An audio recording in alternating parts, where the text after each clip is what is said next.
नए चुनाव आयुक्तों की नियुक्ति को लेकर चल रहा कयासों का दौर खत्म हो चुका है। पूर्व आईएएस ऑफिसर सुखबीर संधू और ज्ञानेश कुमार के नाम पर मुहर लगी है। 14 मार्च को प्रधानमंत्री की अध्यक्षता वाले पैनल की बैठक हुई, जिसमें गृह मंत्री अमित शाह और विपक्ष के नेता अधीर रंजन चौधरी मौजूद थे। बैठक में 7 नामों पर चर्चा हुई, जिसमें संधू और ज्ञानेश कुमार के नाम फाइनल हुए। हालांकि अभी चुनाव आयुक्त की नियुक्तियों का आधिकारिक ऐलान नहीं किया गया है। राष्ट्रपति की मंजूरी के बाद ही इनकी नियुक्ति को आधिकारिक मान्यता मिलेगी। पूरा नाम बताते हैं। एक तो बलविंदर संधू होगा, मतलब टाइटल संधू है यार, गणेश बलविंदर संधू है, और एक केरल के मिस्टर गणेश। पैनल में शामिल अधीर रंजन ने चुनाव आयुक्तों की नियुक्ति प्रक्रिया पर नाराजगी जताई है। उनका कहना है, मीटिंग शुरू होने के 10 मिनट पहले 6 नाम मेरे पास आए। मुझे सुखबीर सिंह संधू, ज्ञानेश कुमार, उत्पल कुमार सिंह, प्रदीप कुमार त्रिपाठी, इंदिवर पांडे और गंगाधर राहत के नाम सौंपे गए थे। मैंने कहा कि इनकी ईमानदारी और तजुर्बा जांचना मेरे लिए असंभव है। मैं इस प्रक्रिया का विरोध करता हूँ। ये होना ही था, ये औपचारिकता है। इस कमेटी में चीफ जस्टिस ऑफ इंडिया को रखना चाहिए। अगर सीजीआई होते तो बात अलग थी। अब बात करते हैं उन दोनों चुनाव आयुक्तों की जिन्हें निर्वाचन आयोग में जगह मिली है। पहला नाम है पूर्व आईएएस अधिकारी ज्ञानेश कुमार का।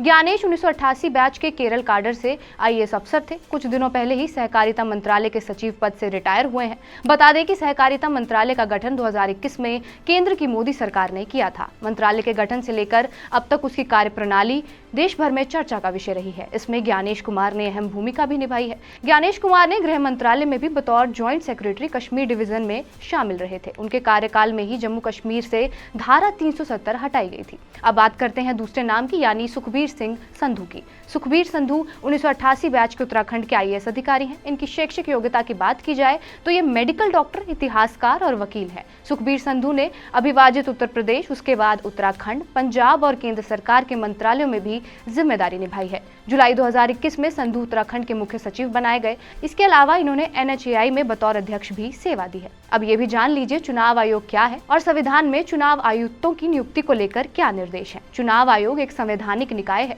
संविधान का 15वां भाग चुनाव आयोग को समर्पित है। अनुच्छेद 324 से लेकर 329 तक चुनाव आयोग के गठन, कार्यशक्ति और दायित्व का विस्तार में वर्णन किया गया है। ये निकाय लोकसभा, राज्यसभा, राज्य विधानसभाओं और देश में राष्ट्रपति और उपराष्ट्रपति के पदों के लिए निर्वाचनों का संचालन करता है। अनुच्छेद 324 चुनाव आयोग के गठन से संबंधित है। इसके तहत एक मुख्य चुनाव आयुक्त होगा। उसके सहयोग के लिए 2 चुनाव आयुक्तों की नियुक्ति की जाएगी। एक चुनाव आयुक्त अनूप चंद्र पांडे फरवरी में रिटायर हो गए थे। दूसरे अरुण गोयल ने 8 मार्च की सुबह ही अचानक इस्तीफा दे दिया, जिसे राष्ट्रपति द्रौपदी मुर्मू ने 9 मार्च को स्वीकार कर लिया। 3 सदस्यीय चुनाव आयोग में सीईसी राजीव कुमार ही अकेले बचे थे। मौजूदा सरकार ने 29 दिसंबर 2023 को चुनाव आयुक्तों की नियुक्ति का कानून बदला है। इसके मुताबिक विधि मंत्री और 2 केंद्रीय सचिवों की सर्च कमेटी 5 नाम शॉर्टलिस्ट कर चयन समिति को देगी। प्रधानमंत्री, एक केंद्रीय मंत्री और विपक्ष के नेता या सबसे बड़े विरोधी दल के नेता की 3 सदस्यीय समिति एक नाम तय करेगी। राष्ट्रपति की मंजूरी के बाद नियुक्ति होगी। इस कानून का विपक्षी दलों ने विरोध जताया है। उनका तर्क ये है कि चुनाव आयुक्तों की नियुक्ति प्रक्रिया पारदर्शी नहीं है। इसमें सरकार का सीधा दखल है और पैनल में देश के मुख्य न्यायाधीश को फिर से शामिल किया जाना चाहिए। बहरहाल, आपका इस वीडियो पर क्या कुछ कहना है, हमें कमेंट बॉक्स में जरूर बताएं।